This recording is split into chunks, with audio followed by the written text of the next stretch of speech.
The postgraduate certificate in healthcare quality improvement is designed for people who want a solid grounding in theory and practice in quality improvement approaches. So the course is aimed at anyone working across health and social care. So you don't need to be a clinician to do the course.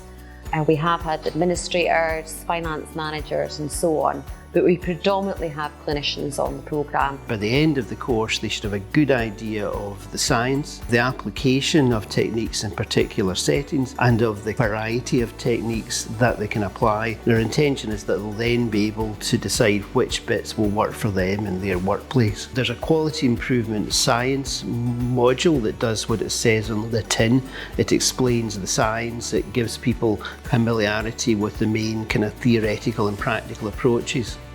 The patient safety module then takes the science and applies it to a specific situation. How do you improve and maintain patient safety? And then the lean module takes an example of one type of application of quality improvement and says, how do you do that in healthcare?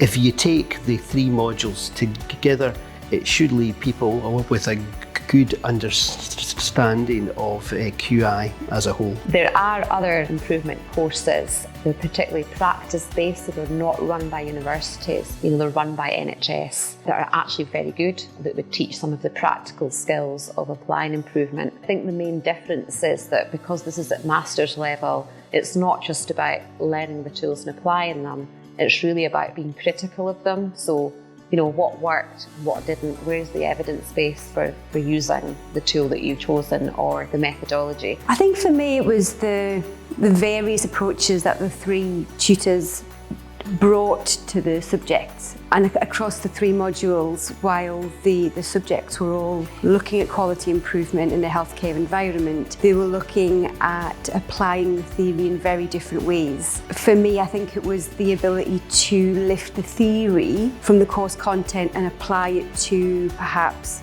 a dentist point of view, or to a care home point of view, or to an acute hospital point of view. And because the variety of students I was working alongside were from different backgrounds, they had different levels of experience. Some were very new to quality improvement, some had had a little bit of experience in the past. And the discussion boards allowed us to be able to tap into each other's areas of life experience and work experience, and that was really, really valuable. I suppose the main thing initially was meeting different people. Even though it's an online environment, you do get to know other students who are studying, also sharing ideas with other people and hearing what they're doing in their areas of work, innovative ways of improving quality within the workplace. And I suppose as well, just learning more about an area that I'm interested in. I would say that the academic side of it is as challenging as you make it. There is absolutely support